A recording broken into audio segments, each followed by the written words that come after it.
Okay, so today I'm going to be presenting my Finance 451 project dealing with ratio analysis.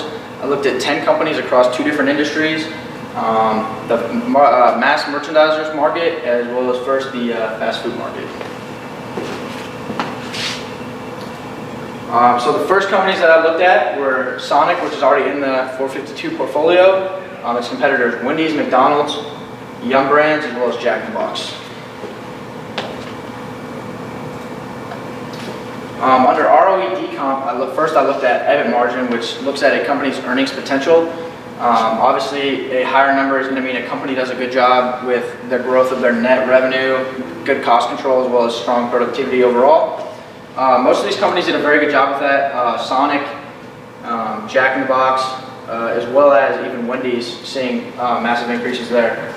And then I looked at asset turnover, which is a part of the ROA.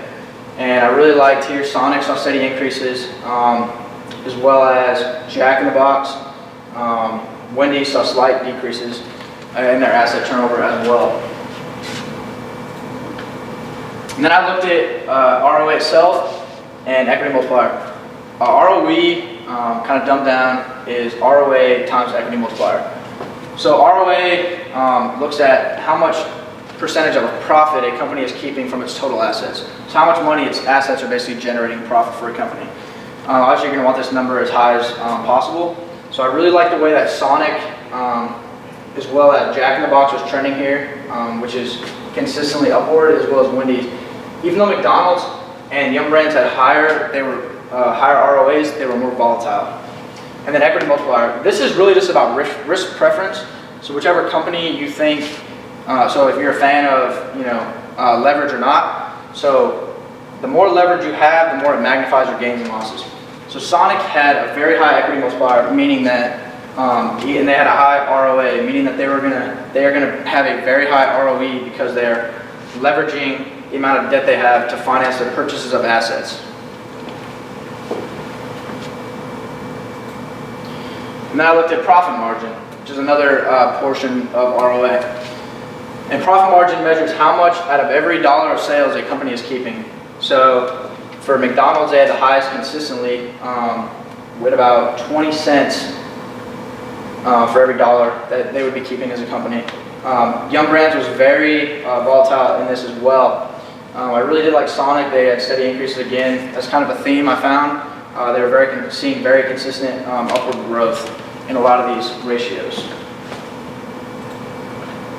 And then I looked at again equity multiplier, but then I looked at also can they cover their equity multiplier. So a lot of these companies were very highly levered. So I thought the EBIT to interest was a very important ratio to look at, which is also called times interest earned. As you can see, Sonic saw steady increases in their EBIT divided by interest, so their times interest earned. And basically measures how many times a company is able to cover its interest charges on pre-tax earnings. So Sonic, for example, started out around 3, so they were able to cover their interest charges 3 times from their pre-tax earnings, and then it increased all the way up to almost 5 here. And I like the way that they were trending there. Many of the companies saw downward decreases in EBIT to interest ratio. And I looked at ROE itself, and this is obviously going to depend on how levered a company is because, like again, equity multiplier magnifies gains and losses. So Sonic had a fairly high ROA, but they also had the highest equity multiplier, meaning that they had the highest ROE. A lot of these companies, that's what's basically driving the numbers here, is their equity multiplier. So if they did a good job being efficient with their assets and they had a high equity multiplier, they were going to have a high ROE. This is very important when looking at because it measures a corporation's profitability by revealing how much profit a company generates with the money shareholders have invested. The next ratio I'm going to look at is return on invested capital, ROIC, which is net operating profit after tax, which we call NOPAT, divided by invested capital. ROIC is the return on investment capital percentage that a company makes over its invested capital. So it kind of shows how well a company is able to generate returns using its own money. So here, we're going to look at Sonic had steady increases here, as well as Jack in the Box. Yum Brands again was pretty volatile, as well as McDonald's being pretty volatile. Even Wendy's saw steady increases, just not to the magnitude of a Sonic or a Jack in the Box. And then the short-term ratios. We're going to look at, these are also the liquidity ratios of how, the ability of a company to pay back some of their short-term debt. So the current ratio first is current assets divided by current liabilities. It looks at how well a company is able to cover, pay back their short and long-term debt. And a lot of these companies were fairly volatile in this. Again, I did like Sonic. They stayed around the same area from 2012 to 2016, seeing some increases. McDonald's was very volatile. Wendy's stayed above the 2 range pretty consistently, also like that. The quick ratio takes away inventory, which is the least liquid of all the assets. So when you look at a lot of these companies, they had a lot of, they had fairly high actually quick ratios, above 1. Wendy's did, even McDonald's, they were a little bit volatile in their thing, but not too big of a deal there. The cash ratio, which is cash divided by current liabilities. This just basically shows how much money of cash or cash equivalents a company has to repay back its short-term debt. A lot of these companies, again, were fairly volatile. You kind of see trends with the current ratio, the quick ratio, and the cash. All the trends for each company and each ratio kind of remain the same in all 3 of these ratios that I looked at here. And then I looked at the EVA spread and WACC. The EVA spread measures the difference between rate on return and rate of inflation. So obviously, you're going to want this number to be north of 0, because that means that your company is generating more of a rate on return than the actual inflation that's occurring in the United States on money. So Sonic, they had a EVA spread that was actually stayed about the same, but it was fairly volatile here, but it did stay above 1. Obviously, Wendy's had a EVA spread below 1, so that means they were generating less rate on return than the actual amount of inflation percentage that was here. A lot of these companies were fairly volatile in here. I really like McDonald's. I thought they probably had the best EVA spread out of all the companies. And then I looked at WACC, which is basically looking at the amount of risk associated with a firm's operations. So you want these numbers to be lower. I really don't have a preference on any of these companies here when looking at the WACC, because they're all fairly similar. They kind of all had the same dip around this 2014 area, and kind of ended up sort of in the same area around the 6 to the 9 range. And then the PE ratio. I looked at market value per share divided by earnings per share. So it basically shows you how much money a investor is willing to pay for $1 of earnings. So right here, Wendy's per se had a an investor would be willing to pay $24 for every dollar of earnings that they generated. But a low PE, on the other hand, means that earnings growth projections are low, but this is also based on the past, so it's not an indicator of the future per se. And this is kind of just depending on, how well you think a company is going to perform over time, and these are just obviously past values of that.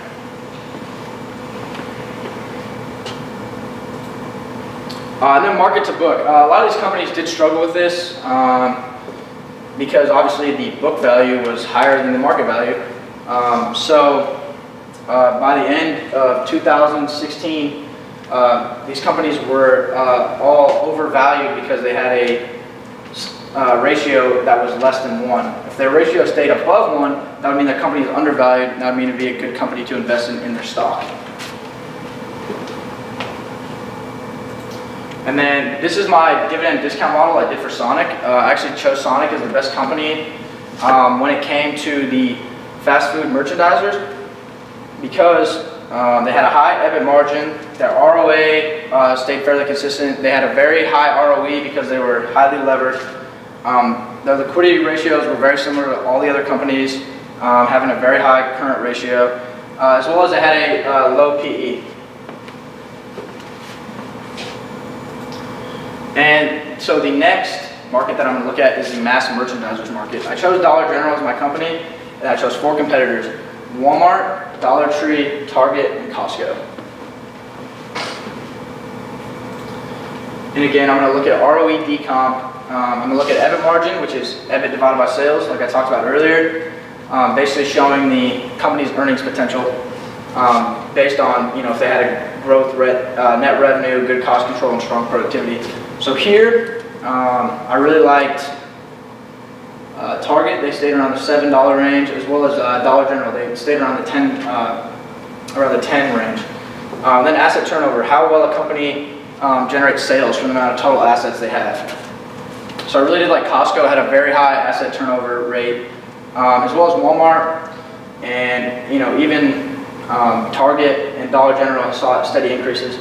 Dollar Tree saw a very big dip from 2015 to 2016 there.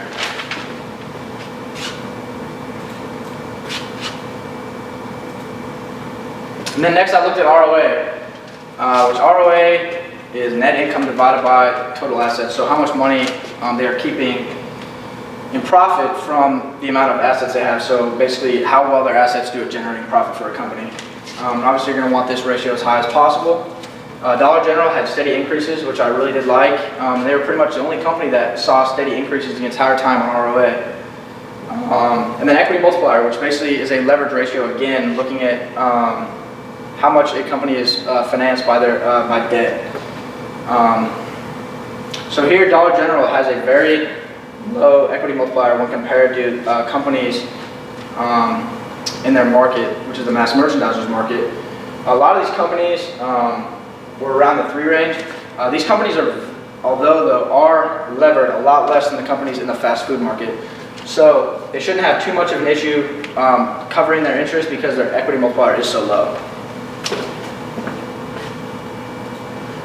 And then we're going to look at profit margin, which again is under the ROE decomp. Profit margin is a part of ROA. And it's how much money and profit is generated from sales, which is net income divided by sales. And Dollar General had a very consistent profit margin, so seeing a slight increase from 2012 to 2016. Many of these companies either kind of stayed the same, stayed stagnant, or were very volatile within the market of profit. And then the times interest earn ratio, like I said, a lot of these companies were not very levered, so it's not too big of a problem for them to cover the interest charges on their pre-tax earnings. So obviously this is the same graph as the 2 slides before, and Costco as well as Dollar General had very good EBIT interest. That means they can cover their interest very well, more times over than they even need. So that's an important ratio, and they were all actually increasing, or in Costco's case, slightly decreased, but more than plenty, over almost 25 times the amount of times they would need to cover their interest. And then ROE, which is net income divided by total equity. This is arguably the most important ratio when evaluating a company's performance. And it's also very dependent on how leveraged a company is. So a lot of these companies' ROEs were not as high as companies in the fast food market because they simply just weren't as levered. Their equity multiplier wasn't as high. So Dollar General, Costco, as well as Walmart had very similar ROEs. When in terms of this, Dollar Tree and Target were very volatile, which was driven a lot by their ROA. Target saw an ROA drop in 2014, and Dollar Tree saw an ROA drop from 2015 to 2016. And then your return on investment, which is NOPAT divided by invested capital. This just looks at how well a company is using its money to generate returns on their money. So you can see Dollar General right here and Walmart are kind of overlapping. They stay very consistent here in Dollar Tree. Those are the companies I like the most, as well as Costco, which is going in the right direction as well. Target, again, very volatile within the market. Now we're going to look at the short-term ratios. You got the current ratio of Dollar General and Dollar Tree, which I really liked a lot, which means they were pretty efficient with the amount of assets they had to current liabilities. This just looks at how well a company is able to pay back its short and long-term debt. Quick ratio is a measure of short-term liquidity. It's current assets minus inventory. So these are already going to be low because these companies produce a lot of, they sell a lot of inventory, so they're mass merchandisers, so they are having a lot of inventory on hand, so that ratio is going to be low as it is. And then as well as the cash ratio, is just cash divided by current liabilities. This ratio for the mass merchandisers market I found was fairly low because they are investing a lot of capital in their inventory in their stores.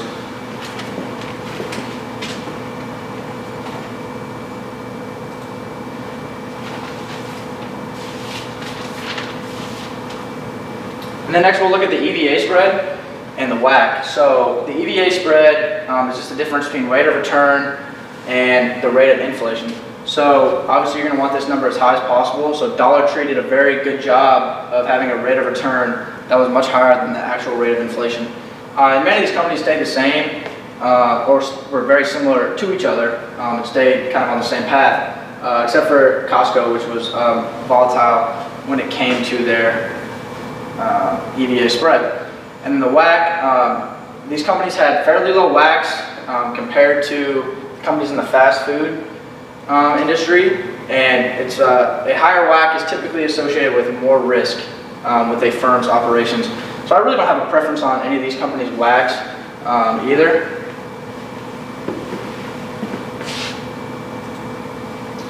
And then next we're going to look at PE ratio, which again is how much money an investor is willing to pay for $1 of earnings. So for Costco, an investor would be willing to pay about $25 in 2012 for $1 of earnings from Costco. And a high PE means that a company's earnings projections are high. A low PE means that earnings projections are low, but like I said earlier, this is based on the past, not on the future, and it's just about preference here. So if you think a company has, if you want to pay less for the amount of earnings a company has, then you have a higher chance of returning better on your money, but these companies also have lower potential for growth. So I really did like Dollar General right here. They had a fairly low PE ratio, as well as Walmart had fairly low PE ratios. And then market to book. This looks at the market value versus the book value, and as opposed to the fast food industry, which in 2016 saw all the companies have a market to book value that was actually meaning that the stock was overvalued. All these companies have stocks that are undervalued, meaning that they'd be great companies to invest in. You have Dollar General here, which is very consistent again. Walmart, as well as Costco, seeing steady jumps in their market to book value. Dollar Tree, very volatile again. That was kind of just a recurring theme with all the ratios I looked at with them. And then this is my dividend discount model. I calculated the growth of Dollar General at 13.9%. I actually used 10% there. And then my PE ratio I found for them was 1.95. And then these are how I calculated them. I got the price from doing price to earnings ratio times EPS, and then kind of backed it out to find the dividends.